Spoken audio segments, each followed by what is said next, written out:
Hi, everybody. I'm Rita McGrath, and welcome to our Friday Fireside Chat with Erin Meyer, who is a professor at INSEAD, a good friend, someone who's been an inspiration to me for many years. A couple of little housekeeping things. This session is being recorded, so do not say or type anything you do not wish your mother or the Wall Street Journal to get a hold of.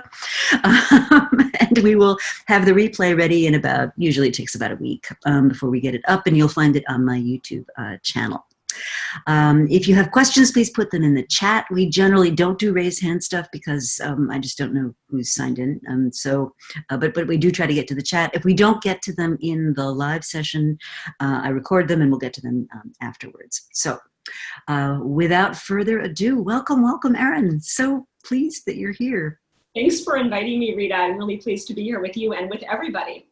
Yeah, hello, everyone. So I actually want to start not with your most recent book, which is just out a week, right? Yeah, 1 week, maybe 2, 10 days, something like that, yeah. Baby books, I love them. But I actually want to go back to your previous book, which has been a super inspiration for me, as my husband will tell you. It sat on my bedside table for ages. And one of the things you did in that book was you really looked at these dimensions of national cultures and observed that a couple of things I thought were interesting. They're relatively enduring, and that they tend to come from sort of formative situations. So I always think of Japan, right? And I remember a talk you gave years ago, which explained things to me about Japan. I've been there many, many times, but things I never even understood, which is, you've got this mountainous culture with lots of hazards, and everybody is jammed in there, and they have to develop this way of behaving together that is a lot less like the Wild West in the US than it is there. So, and I know that's how you got to meet the Netflix people, and when they were going international, that's really why they looked to you for inspiration. So I thought, let's start there. Let's start with sort of what's happened to the culture map, since you wrote it. Like, what new things have come up? What do you think people need to know about that book? Yeah, so that, of course, is my first book child, and that's a system that, I still spend most of my time working on national cultural differences. So what we do in that book is we look at things like, how do we build trust differently in different countries? How do we make decisions differently in different parts of the world? And then we look at countries in comparison to one another so we can better understand our global teams. And what we've been working on since then, so I did that kind of map, that came out in 2014. And since then, we've been working on both personal profiling, so helping people to think about their personal, to like map themselves out and compare them to countries is actually quite interesting, right? So like if you're moving to a new country or you're taking on a new responsibility of a new area, you can look at your personal preference and then compare it to other countries. And then I also started looking, quite a bit at corporate cultures and team cultures, and we were mapping them out on the same scales, the same 8 scales, and comparing them both to nations and also to other companies. So, that's actually interesting. It's the same framework, but if you're merging 2 companies together, you can also map out those corporate cultures. You can compare them to one another, and you can look at where the hazards and the similarities might lie. So that's all kind of the work that I had been doing as I was starting to approach this Netflix project. And so did they reach out to you? Is that how it all started? So there was a very funny morning for me, which is that I woke up one morning, and there's always like lots of kind of unknown people who are sending emails about this part of the book or that part of the book, and I kind of was glancing through them, and there was this one email, and it said the subject line was Peace Corps. So I was in the Peace Corps as a young woman. I was in Botswana in Southern Africa, and I was like, okay, fine. So I opened it up, and it said, "Hi, Erin.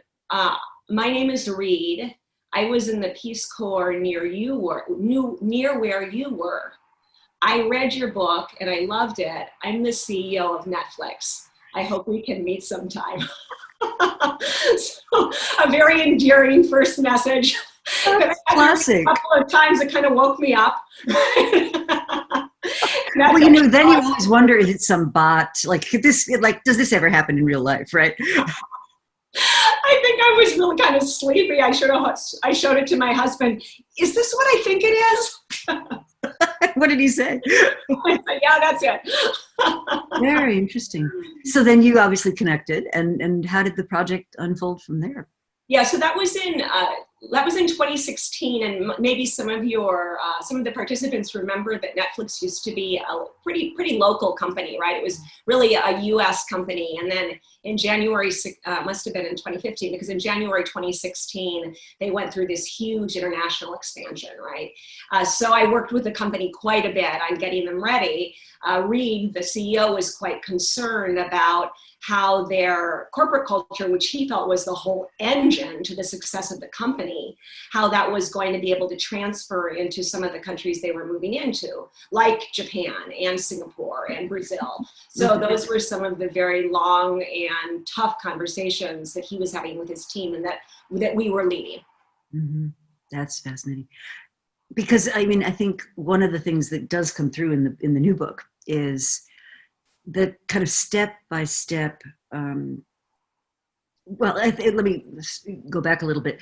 So this was not Reed's first rodeo. He'd had a company called Peer Software. And in the book, he describes, so somebody made a mistake or screwed up or did something. So we put in place a process. And then there was another thing that happened. So we put in place a process. And by the time he finally exited that company, it was like this hairball of just stuff, which kind of meant you couldn't do anything anywhere.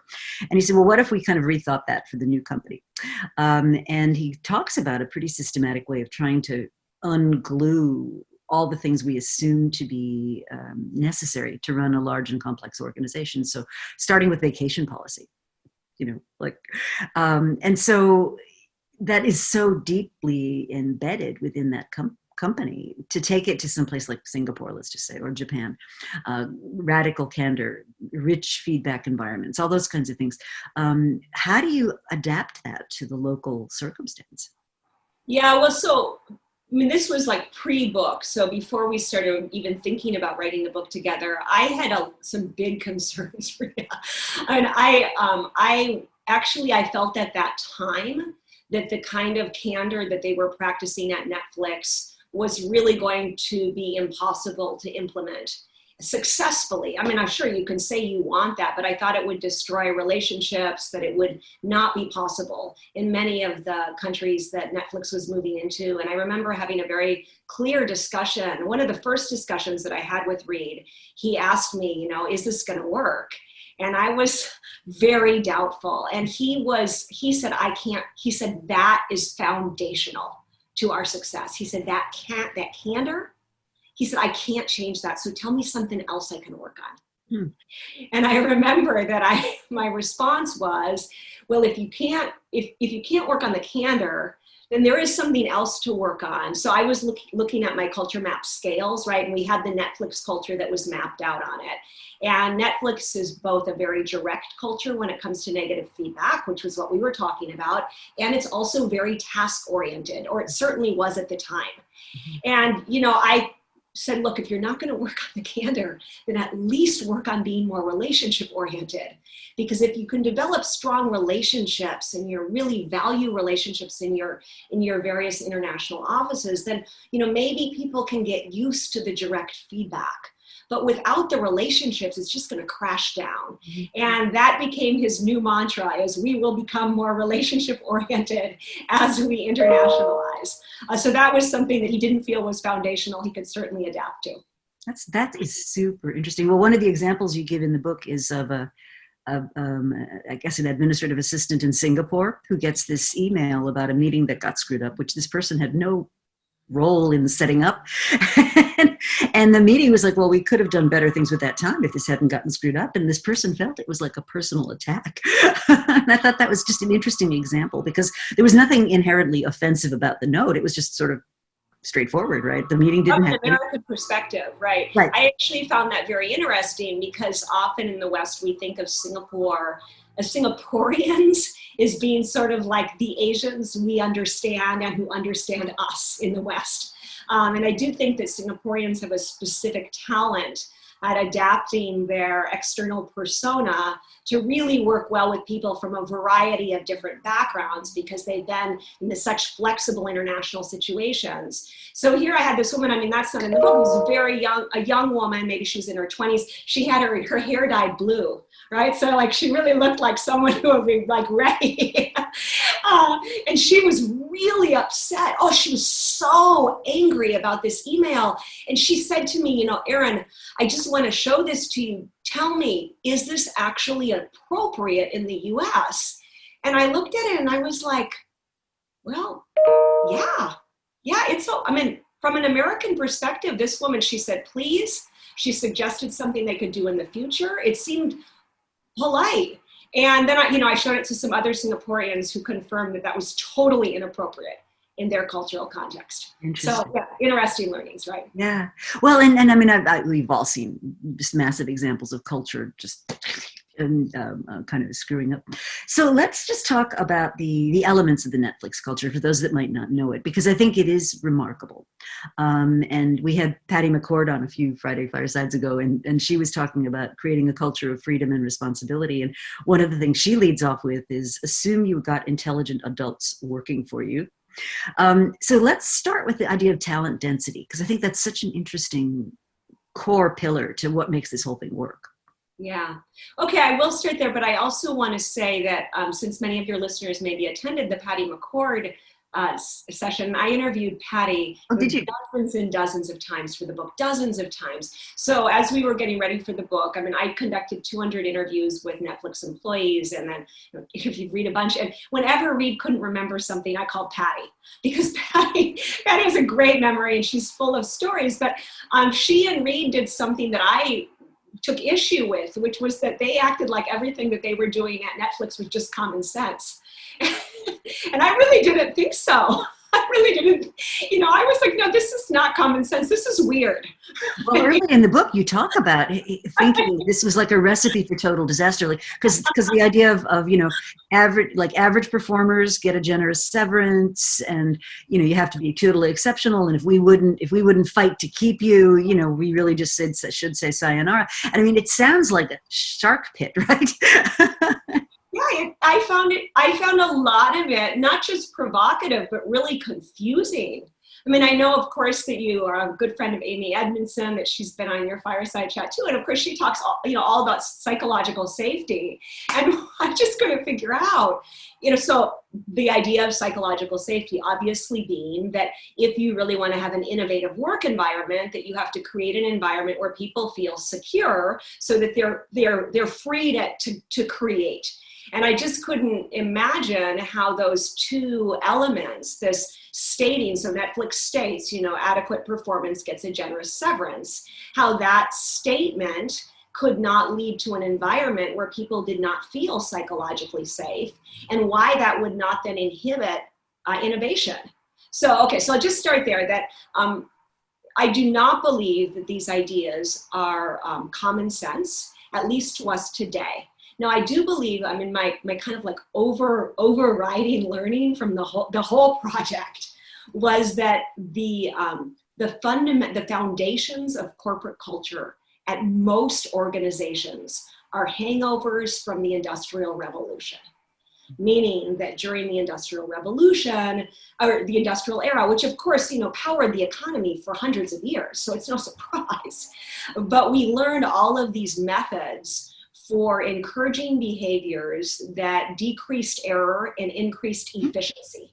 And we're still doing most of those things in companies today, even though in most, at least creative companies, the goal is no longer error prevention. It's fresh thinking, right? So I really think this is kind of a way to think about things differently. Okay, and then I can move on to your other question if you like. Which I think it's absolutely right. And of course, you are very thoughtful at the end of the book talking about here are places where this could work, right? Where it's fresh thinking and new perspectives and everything. And then here are places where, I do not encourage workforce experimentation in nuclear plants or when you're flying an airplane. I want you to do exactly as you're told. And I think that's a distinction we don't often make enough. And we try to take the rules of the latter and apply them to everything involving performance. It's like innovate on demand, you know, you get a lot of that. Exactly. Okay, good. To start with talent density, I think that's interesting. Talent density. Okay, so let me introduce that topic by saying that talent density, as they call it at Netflix, which basically means that you try to have all top performers on your team. That the whole goal here, as you said, is giving your employees freedom from rules and process. So, Reed found himself after his first company feeling like he needed with his next company to find a way to have less and less rules as the company grew instead of more and more rules, which would then create more innovation. And in order to do that, he thought, well, okay, usually the best performers, the top performers don't need many rules. So maybe we can start by just trying to have a company of top performers. And if we get a lot of feedback and candor going between those employees, then we can also kind of get this co-accountability going, where if people are taking advantage of their freedom, one another will notice it, and that will then lead to an environment where we really don't need much rules or process at all. Okay, so that's the underlying foundation, which I think is critical. And there's a couple of elements then to this talent density, and the first has to do with how you pay people, and the second has to do with who you keep on the team. And I guess we'll talk about each of those. Sure. Well, let's start off though. I mean, this was not something that he thought about in advance, and I thought that was one of the most interesting things, that the whole notion of talent density actually came from having to do a layoff, right? Having to sort of decide who stays and who goes. That's right. So he did have the idea in entering the second company that he wanted a high-performing organization, but there's nothing very innovative in that. I think probably everybody on the call would like to have a high-performing organization, and he really set out to find the best people, have a rigorous hiring process to pay them as best he could, given that they were struggling, right? And if there were really poor performers, he would get rid of them. But then by 2001, the company had grown to 120 people, and the work environment was fine, right? But then, of course, the financial crisis hit, and he learned that he was going to have to lay off a third of his employees. If the company otherwise the company would have to shut down. And, he felt, of course, as anyone would, he felt sick about it, and he was really concerned about what the employees who stayed in the company, what they would think about him after he laid those people off. I mean, here they were loyal to him, and then he turns around and fires them. So, and they're taking the risk joining a startup to begin with. Many of them had probably left some cushy corporate job to come work for him, right? Of course. And then he sees that actually, he's not ready to be loyal to them, was his concern. So he did the layoffs, and, people were upset, people cried and slammed doors and all that stuff. But then within a month, something totally surprising had happened, which is that the environment in the workplace had changed completely for the better. So suddenly there was all this passion and enthusiasm, and people just seemed to be loving coming to work. And the company started to accomplish more with those a third less people than they had when they had those people. So that was a big question mark for Reed and Patty at the time, was why possibly had that happen. And they came to the conclusion, after talking to a lot of their employees, was that actually they're top performers. For them, an excellent workplace was stunning colleagues, right? And for them to be surrounded by the best, that was really, made coming to work like being in love. So Reed's goal then, moving forward, was to find a way to move adequate performers on and keep a special place for those rare top performers, so that they could really thrive together. Fascinating. So let's talk about some of the building blocks. And then let's start with pay, because I think that's just something that is universally fascinating to everybody. So Netflix had has developed a policy eventually of paying at or slightly above market. Yeah. And that is such a struggle. I mean, I can think of very few workplace policies that are as fraught as how much people get paid and who those people are and what gender they are and what race they are and how senior they are and so forth. And I just think it's absolutely fascinating. So if you don't mind, I'd like to start with like the conventional corporate way people get paid with, you know, you've got a pool of money that you're allowed to use for raises. And if you reward one person, it's a zero-sum game against these other people. And maybe start there and then what Netflix does differently. Yeah, so you've outlined in the way that I think the vast majority of companies pay their employees. And the idea is always like, of course, with a pay grade or a pay range that we want to, as much as possible, pay people who have the same kind of talent, or talent, not level, but the same kind of responsibility, about the same. And I actually think that is one of the hangovers from the Industrial Revolution. So we can think about pay in a totally different way. And, you know, that's what's going on in this company. So this whole issue of paying top of market is built on this fundamental idea of the rockstar principle. And if you have any software engineers, if we have any software engineers with us today, they know this principle. So I learned, like, I'm not a software engineer, obviously, but I learned all software engineers more or less know this. Okay, so this is based on the study that was conducted in 1968 in Santa Monica, where there were these 9 programmers who were brought into a lab. They were given some tasks, and they had this limited amount of time, and their performance was compared to one another. And at the end, they thought that the best performer would maybe do, 2 or 3 times better than the others. They were all at least adequate, which is why they had been invited. But the top performer actually did 10 to 25 times better on the different tasks than the average ones. And the idea that came out of that in the software industry was that, you know, if you have a bucket of money, you have a choice. You can hire, 10 people to work on a project, or you can hire one rock star and give her all that money, right? And she can perhaps do even better than those 10 people would. Now, so that's been done in the software industry. I think the innovation at Netflix was, why only engineers? Isn't that, of course, true for anybody who's in a creative or innovative role? And I think I do think is common sense. If we think about it, Rita, I bet like the person who is the best marketer in your city can obviously deliver, maybe 1,000 times better results than just the average marketer. So the idea behind pay was, don't try to pay people the same. Try to really find the best you can. And if you have a bucket of money, get less people and pay them more, but find the very best. So that kind of created this sort of lean workforce where people were being paid, sometimes exorbitant amounts of money in order to create huge value for the company. Mm-hmm. And there's some specific examples, like people that created the choice algorithm. And I mean, one of the things that I think is sort of poignant that you point out in the book is, for most people, the best way to make more money is to change companies. And so in a way, we reinforce this notion of kind of disloyalty and job hopping and moving from place to place, because if you move, you're going to get paid market rates. And if you stay, you're going to get paid some percentage increment over whatever it was you were making before. I see this, by the way, in universities, right, left, and center. I mean, and I don't know if this is how it works in France, but certainly in the US, if you want to make a lot of money as a professor, you move schools like every 4 years, right?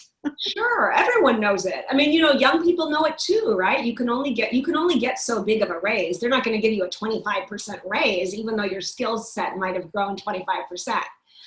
But this is where the Netflix system gets really strange, which is, I think that we can really it made me think, wow, is this the future of pay? And maybe it is, but it's one thing to hire people. So Netflix tries to know what the range of is each person that they're hiring, what the range for that role would be, and then to hire them at the top of market. Okay, fine.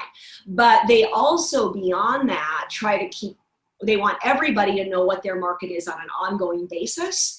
And they try to keep track of everybody's market. And then they adjust they adjust the pay with the market.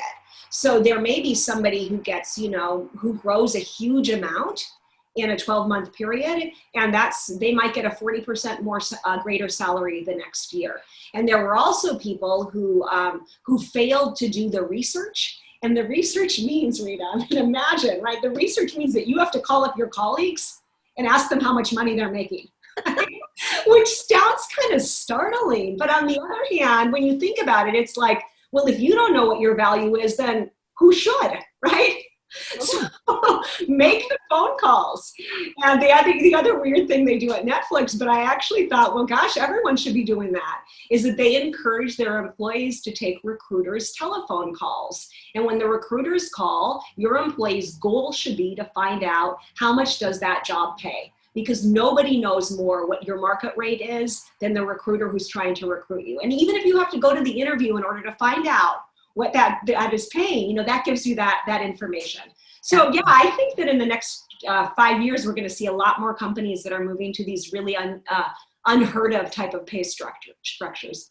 Well, it does raise something that I've been mulling over a lot, which is more and more, in academia, pardon me for the digression, but in academia, we've had this traditional debate about markets versus hierarchies, right?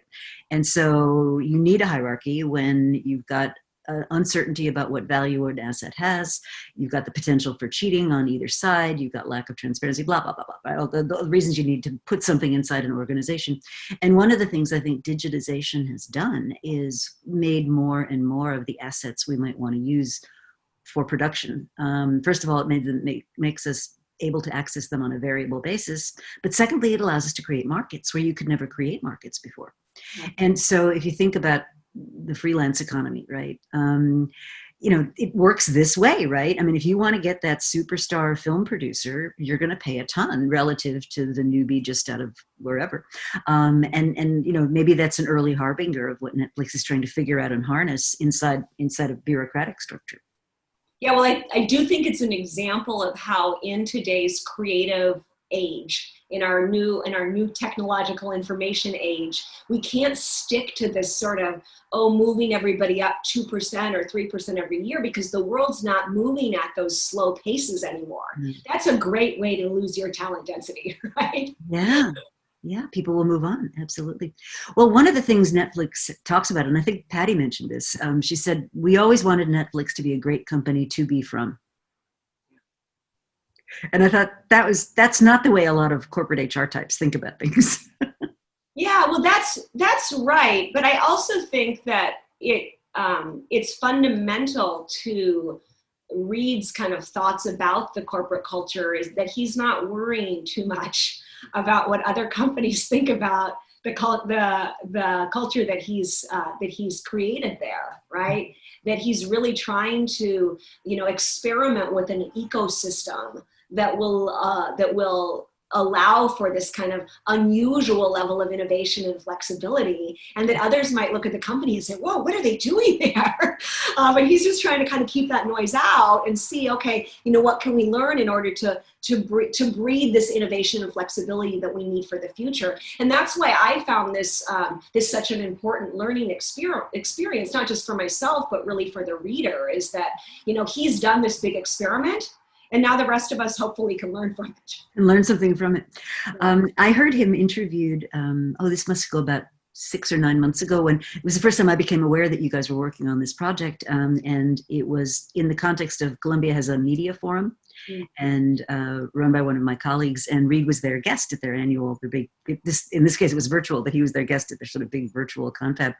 And one of the executives who was attending this meeting said to him, so hang on, you've got this culture, right? And you think it kind of works. And you've actually invited this professor to come and talk to people, like without you in the room, about whether this is real or not. Like, you're actually going to do that?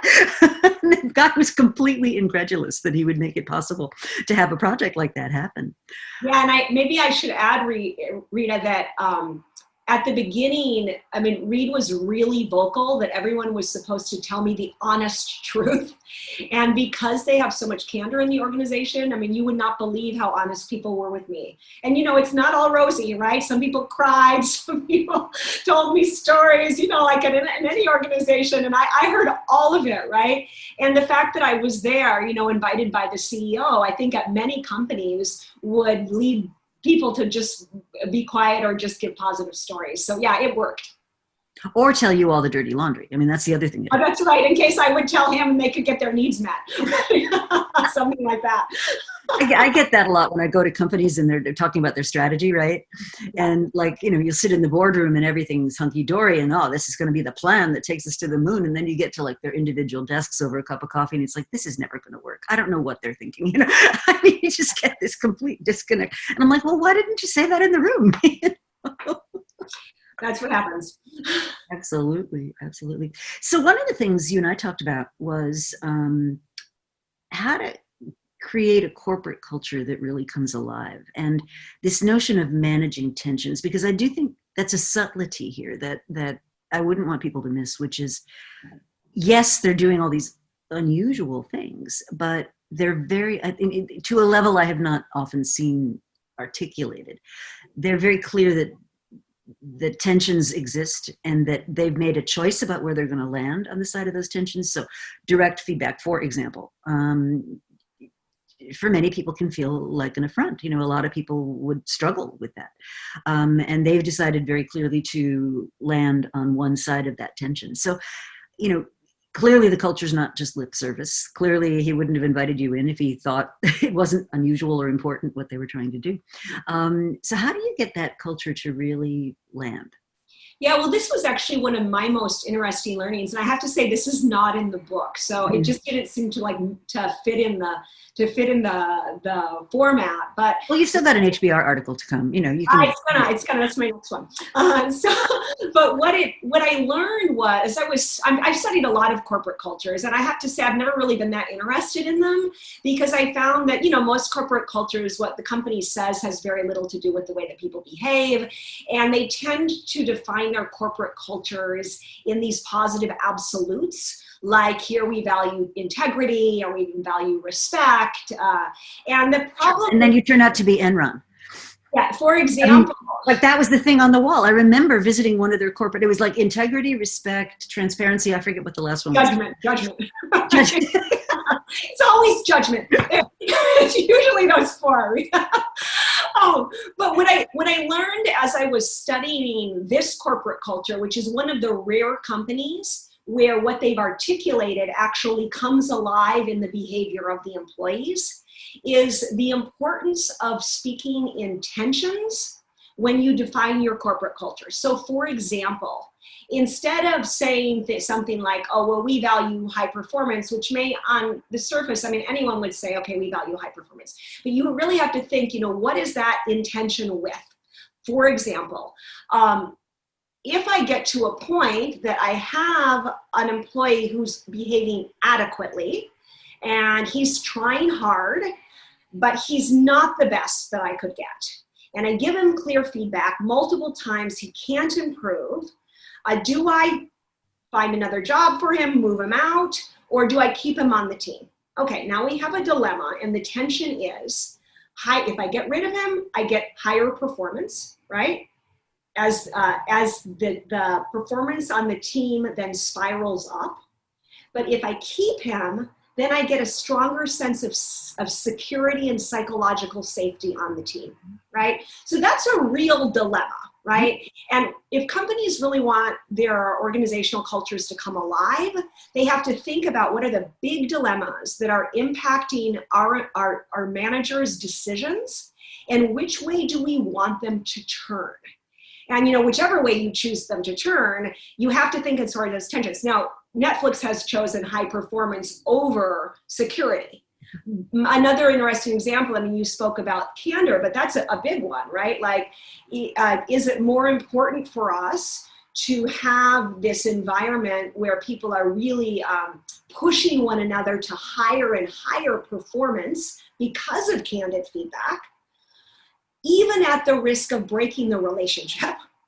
Or is it better for us to work towards a work environment where we all feel it's just really pleasant? Right? It's really pleasant to work here because we feel it's, just niceness all around, right? And, you've got a choice.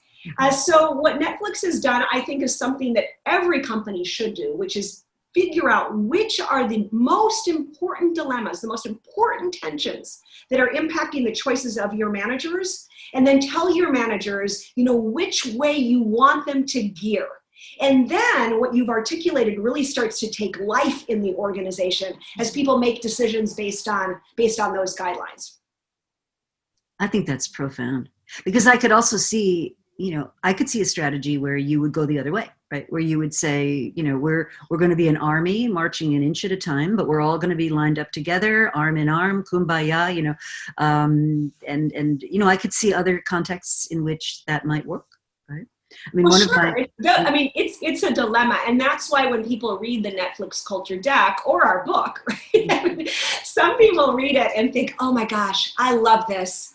This is just like the first articulation of a good company. And some people read this and they're like, oh my gosh, this is so terrible. Right?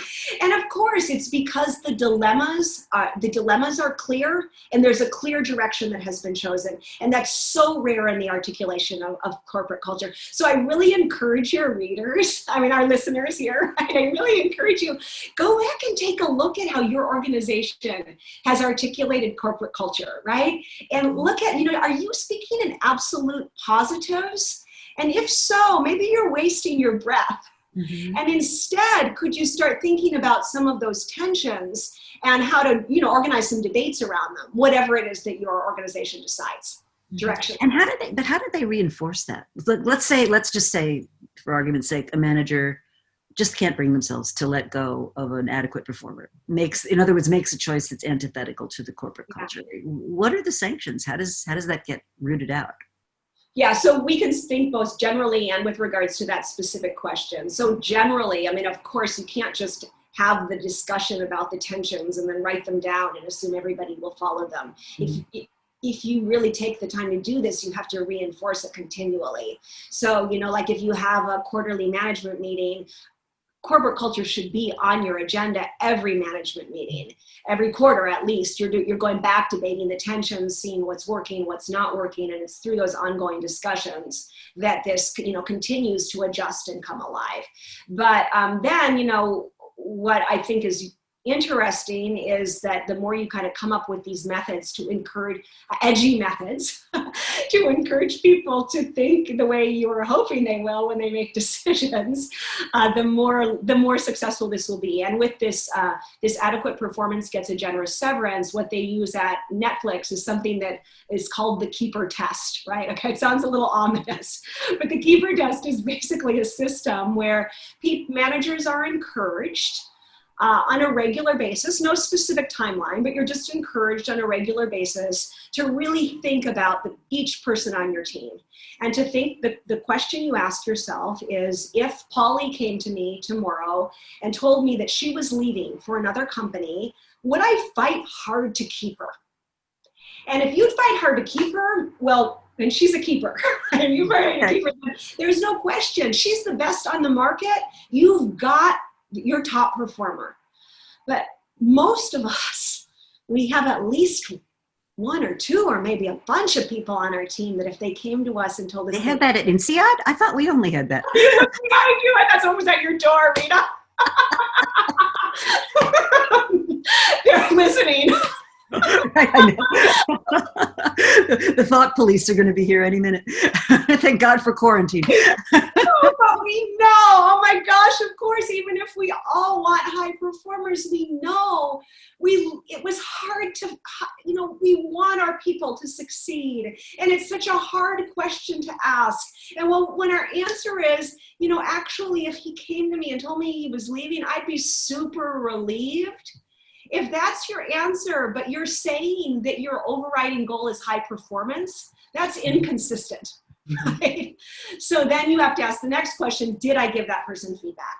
Have I been clear about how they can perform, how they can improve? And if not, okay, well, then you have to make the tough choice, which is either try to find another job for them, or if not, at Netflix, you give them a big chunk of money, say thank you very much, and then do what's best for them too, which is allow them to move on to a job that they can really thrive in. That they can thrive in. So I know some of the listeners hate what I'm saying now, because that's, I know, super controversial. I know it gets a lot of emotions going. Well, of course. But I think, we've all seen this over our careers, which is if you're in a place that's just a bad fit, it just, and this goes all the way back to like built to last, right? I mean, I think Jim Collins makes this point that if you're in a place that fits you, you're going to thrive. And if you're in a place that just, for whatever reason, it doesn't work for you, you're not going to make it. And I think he uses the example of Nordstrom's, whose employee handbook consists of rule number 1, use your best judgment in all circumstances. Rule number 2, there are no other rules.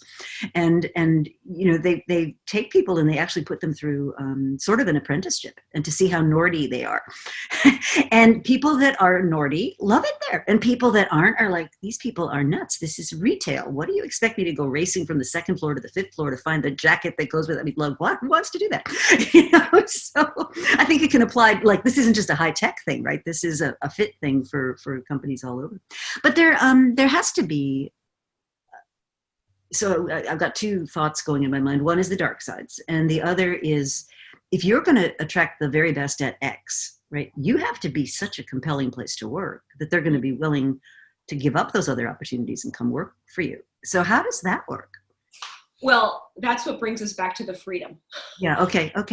I mean, I think we didn't talk about that enough, so we can talk about that now. Great. I mean, the number one thing that happened while I was conducting these interviews, I would sit down with these employees and I would say to them, tell me about the culture here. Oh my gosh, the freedom, the creative freedom.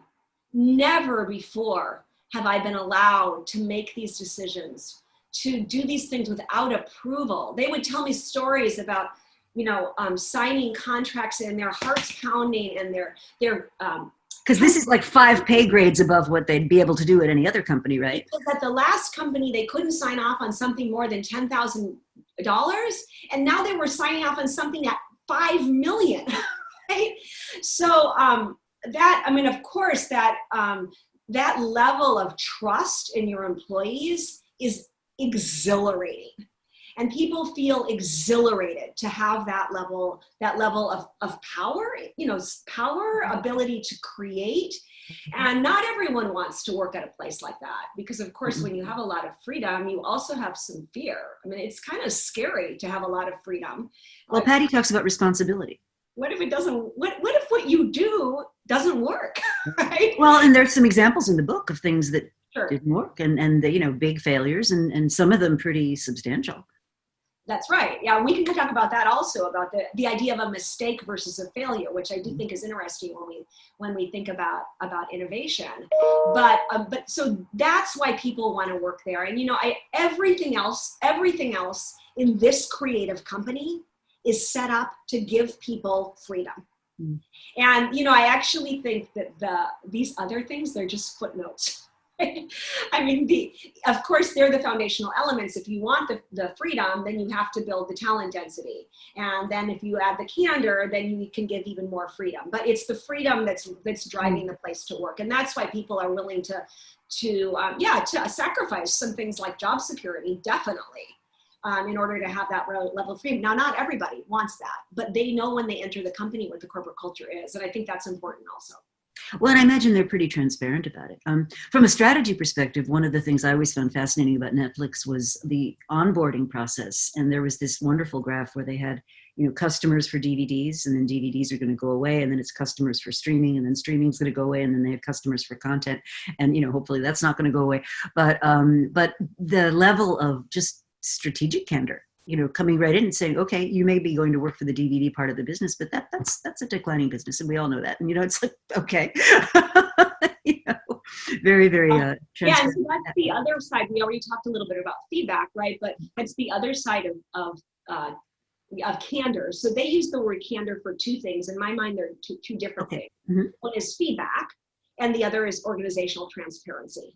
And I think that's actually also one of the huge learnings for every organization looking at this company is that, everyone, you know that, Rita, in business schools, everyone is giving lip service to transparency. Oh, we all want transparency. We all want transparency without thinking about the tension.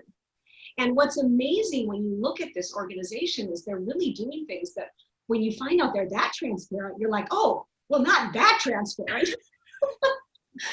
So some examples of that, for example, they're one of the only companies publicly traded that announces their results before they are announced to Wall Street. And that's right. They tell the employees. And Reed does that as a symbol to say to his employees, well, you're part of us, so of course you should know more than everybody else does, but that's a risk, right? Because if someone acted illegally on that information, they could really get in trouble. So he's very clear with it, but he makes that information public. And then, there's just reams, everything is available just about strategically to every employee. But there's funny things that happen, Rita.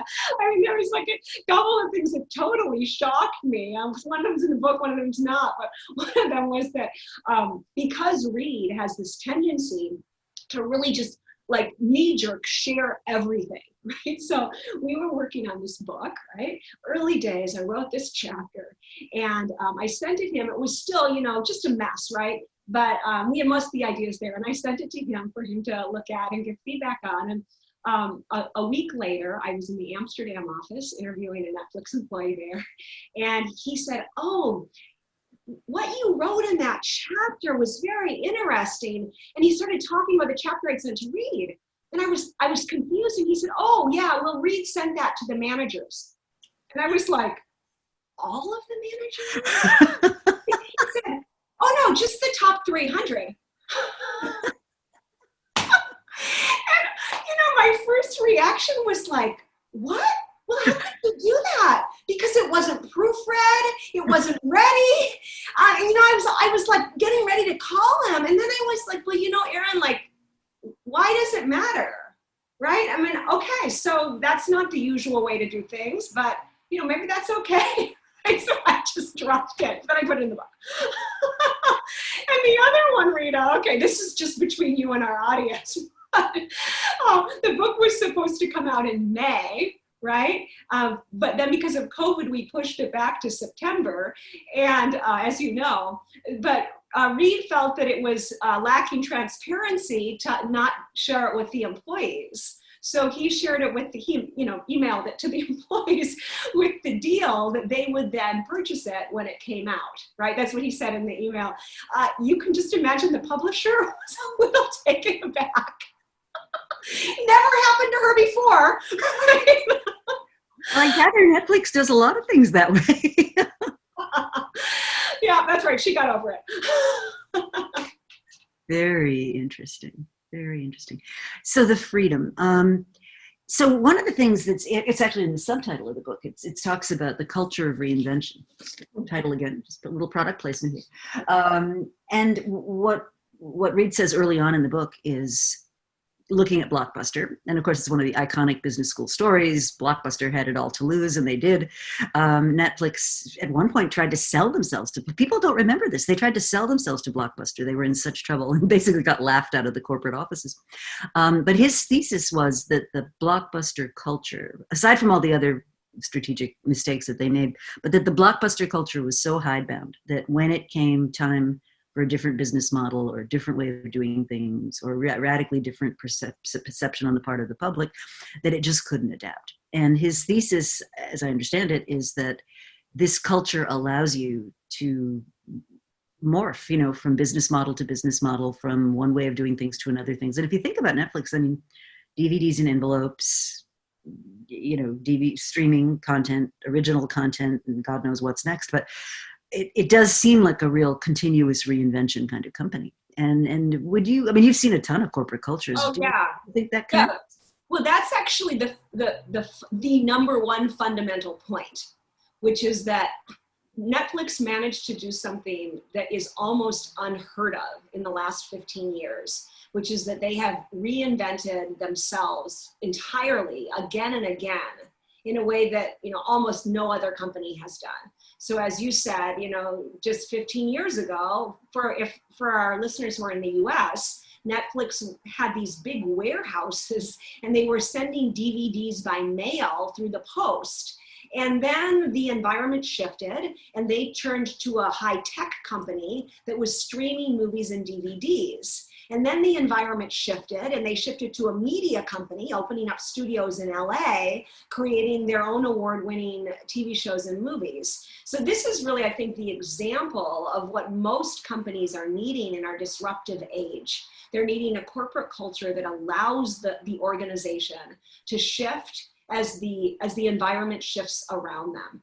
And the main principle, you know, the foundational principle of the book is not just the freedom, but that if people are not bound to processes, that when things shift around them, the whole organization will just shift, will just easily move, you know, with the wave of what's going on. And I think that Netflix has actually proved that in this case, that's true. So any company, I mean, it's so perfect to think about that right now with COVID all around, with this COVID situation. So many companies are needing to reinvent themselves, and some organizations are finding that their corporate cultures are not really set up for it. So you know, that's one of the big learnings here. Absolutely. Well, I look, as you know, at strategic inflection points, and one of the big sort of ahas from my work was that the processes that a lot of these companies have just create these incredible blinders. Like, you know, you're literally stumbling over opportunity and you're kicking it out of the way because it doesn't fit your preconceptions about what your company should be doing. And I think, and to come back to the pandemic, I think absolutely we've got to come up with really novel solutions to what comes next. And, you know, I think one of the hardest things about this particular thing that we're living through is most things in human life have a before, a during, and an after, right? And right now we're just a before and during, like, you know, it makes me nuts when people talk about the new normal. I'm like, how can you even think about that right now? Like, that's just crazy. We're in flux. But I think a great example of that, Rita, is, I mean, just thinking about those processes that anchor the organization. I mean, a big one of those that most big companies use are bonuses, right? Like annual bonuses. So they don't have those at Netflix. And the reason is that if you have an annual KPI, and you have to accomplish a certain thing in 12 months, well, then if the industry shifts, you're not motivated to shift with it. You're motivated to keep in the same direction. And I like this image of like having like a ship in the sea, and the processes are like the barnacles that are cleaning the ship, you know, down in the ocean, right? So then when the ship needs to change direction, it can change, but it's slow. Whereas if you don't have, I mean, what they do at Netflix is they say, okay, well, if we have top performers, we'll just take that money and give it to them in salary, because, you know, generally the top performers are going to get that money anyhow. But those are the kinds of things I think we really need to be rethinking. Of course, we've been doing that for hundreds of years, but just because we've been using those processes for hundreds of years doesn't mean we should continue to use them. Well, right, because the world really has shifted tremendously. So one of the cool things about the book, which is unusual in my experience, is the book's actually written with Reed talking about a bunch of ideas and then you commenting or responding to them. And then sometimes you're doing something provocative and you sort of, and there's a couple of chapters where you're actually pretty in his face, right? You know, it's like, here's a situation, what would you do? And sort of here's how a typical company would answer it. And then he goes through his logic for what his responses are. And just recently he was interviewed, I want to say by the Wall Street Journal, on the topic of when do we all go back to the office and is that a good idea? And of all the CEOs they interviewed, and there must have been about 20, like they interviewed 20 of this, so they have a picture and a little paragraph. And he says, I hate this working from home thing. I don't think it works. I think we need to be back in the office. We need to all be together. End of story. Like just like no debate, no equivocation. And what I'm wondering is if that has some connection to this, you know, high trust, high commitment, high feedback, high performance sort of atmosphere where you're not just little individuals laboring away, you know, you're part of something that's bigger than the individual contributors. Yeah, well, I think that was a really interesting comment, and people have been bringing it up to me all the time.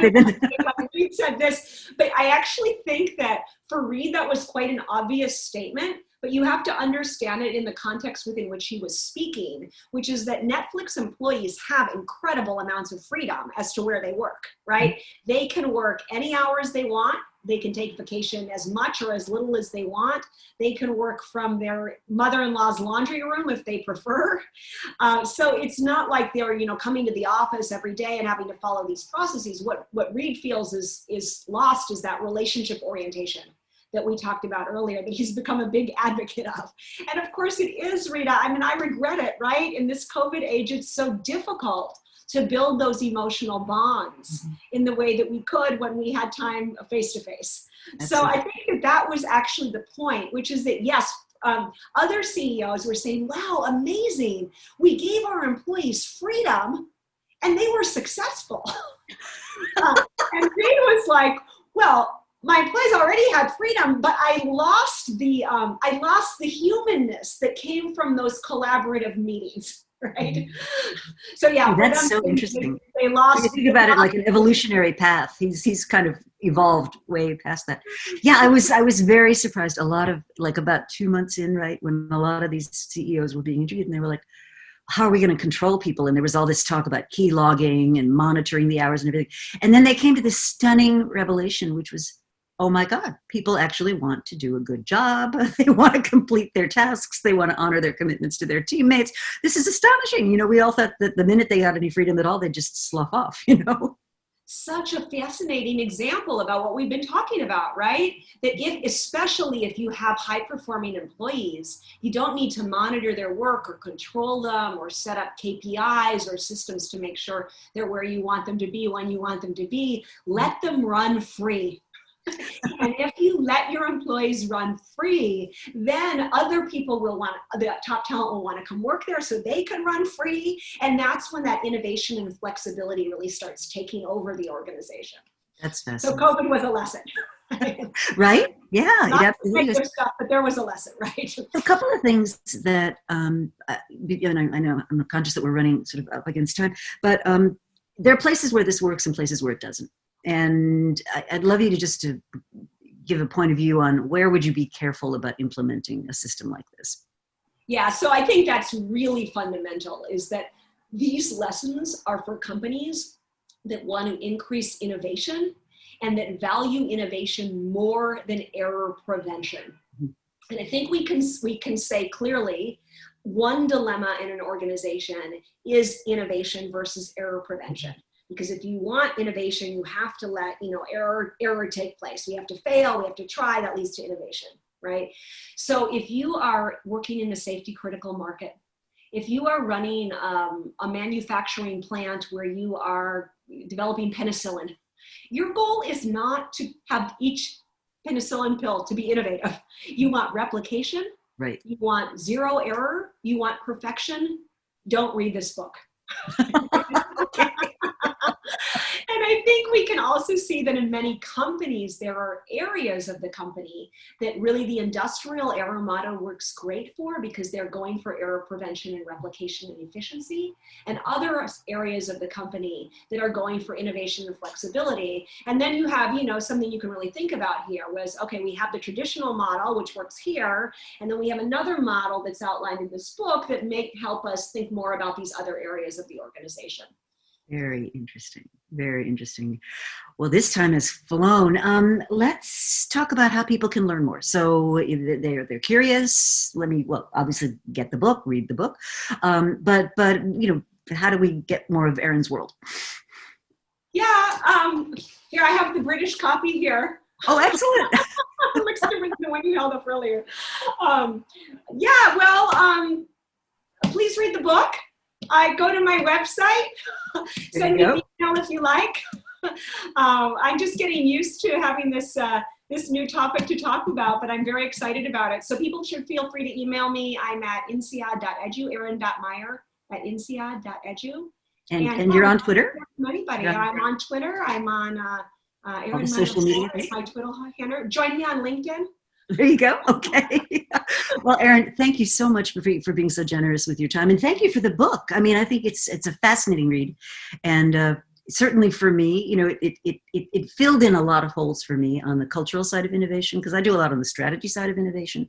But this was a really interesting kind of window into how it looks day to day and how it looks when you operate. So thank you so much. I really enjoyed being with you, Rita. It's just like we're sitting around a fire together. I know. And if it was a little colder, I'd have the fire on. Have a lovely weekend. And okay, and thanks to all our listeners today. I hope next time I get to meet you face to face. Okay. That would be nice. Okay. All right. Take care. Bye, everybody.